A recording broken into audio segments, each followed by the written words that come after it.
But after that, about a month later, we went to India, and I was to give a series of workshops in a hospice called Karuna Shraya, the place of compassion, in this very big town in India, city in India called Bangalore. And so we were brought late at night to the hospice and stayed in the hospice. And in the morning, with the medical director, we did rounds. And I was standing by the bedside of an older woman who was actively dying.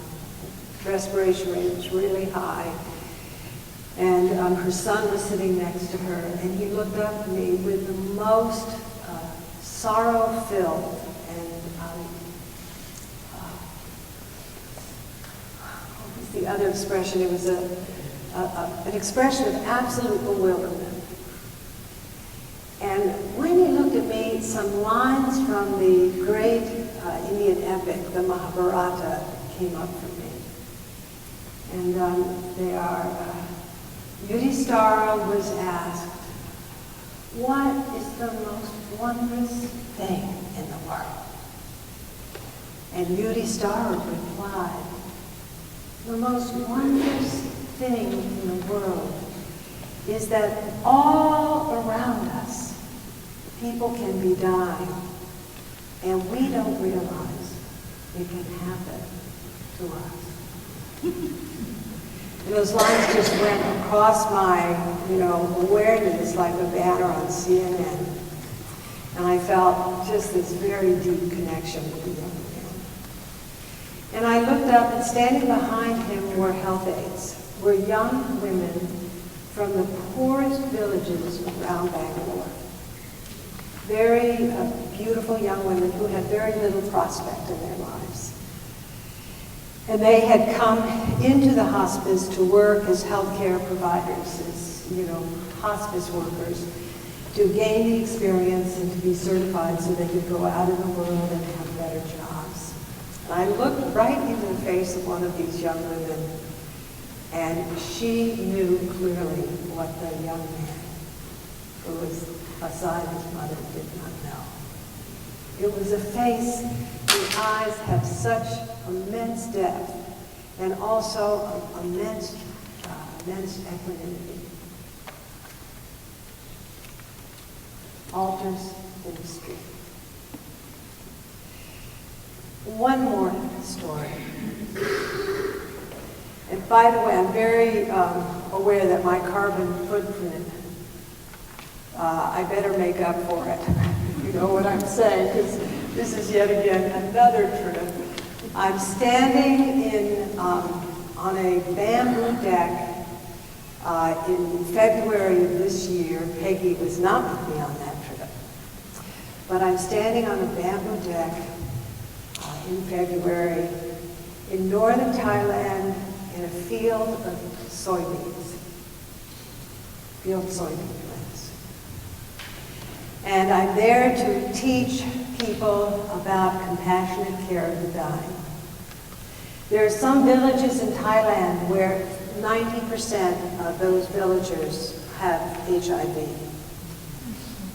And what I was discovered very shortly into my teaching experience, which tends to be more interactional, was that most of the women who were in this program, and it was primarily women, middle-aged, they seemed like middle-aged women, most of them were HIV positive. And all of those women got the AIDS virus from their husbands, saw their husbands through illness, took care of their children and their families in this journey of dying, buried their husbands, and decided to become AIDS activists and were village leaders. And I have to tell you, I was on my knees. It was incredible. It was such a privilege to work and learn from these women, to work with and learn from these women. that is altars in the street. It was not only the street that I was standing on, but as well, it was the street that they had chosen to walk down in turning their difficulties toward the world of suffering in their own communities. There's a quote from Rachel Naomi Remen that I often share with people, because I think that sometimes our idea of compassion is a little bit distorted. And Rachel Remen is a remarkable physician who has Crohn's disease, which is a really serious ailment. She's a very inspired clinician and teacher, working primarily with physicians who want to re-inspire their work. And these are her words. She says, helping, fixing, and serving represent 3 different ways of seeing life. When you help, you see life as weak. When you fix, you see life as broken. And when you serve, you see life as whole. This is the spirit that I feel that these women really exemplified for me, these women in Thailand.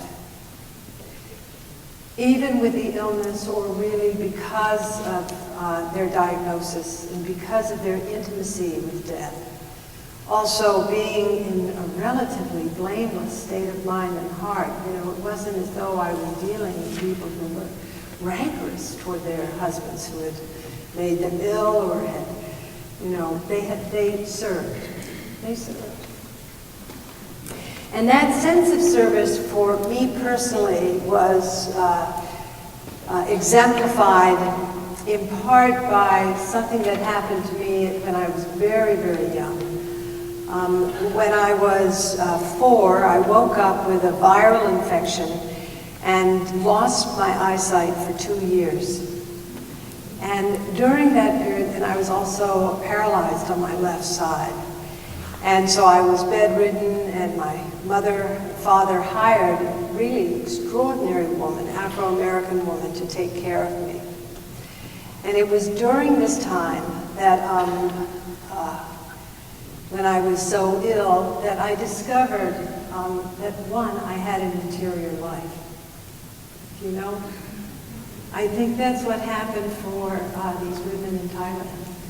It certainly was true for me when I was very young because of the nature of my illness.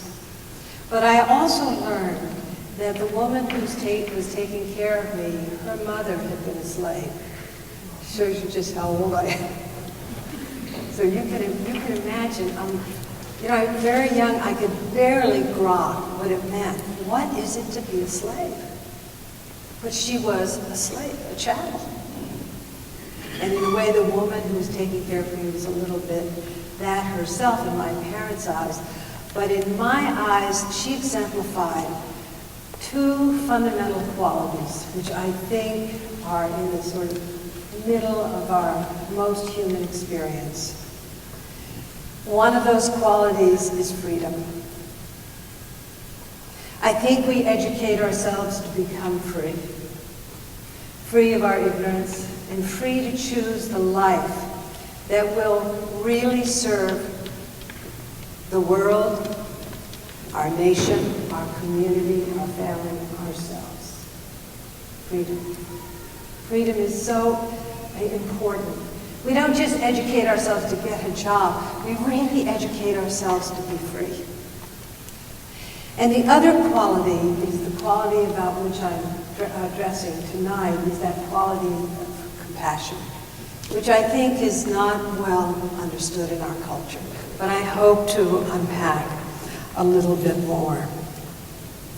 It was really through my relationship with Lila, who was my caregiver, that compassion became a guiding principle in my life. I won't say I'm compassionate, because there are times when I lack self-compassion and compassion for others. But it is right on my radar all of the time. It is where I'm constantly learning about my own limitations, which I hope to see with compassion. And it was in part because of this that I became a Buddhist. As you heard, I'm a Buddhist who has been ordained in 3 different schools of Zen Buddhism. But I was born and raised in a Christian family, so I feel I also have deep Christian roots. And I often teach with Christians, monks and nuns, and teach in Christian institutions. So don't let my Buddhism put you off. Please. I look on it more as a philosophy and a psychology, and not so much as the kind of religion that is, very much a part of my upbringing. But in this experience of being a young person during the 1960s, where a lot of awakening was happening, it was kind of a crazy time. I see there were some others of you who were, right around during the 1960s. And like many people, at that time, I was very polarized.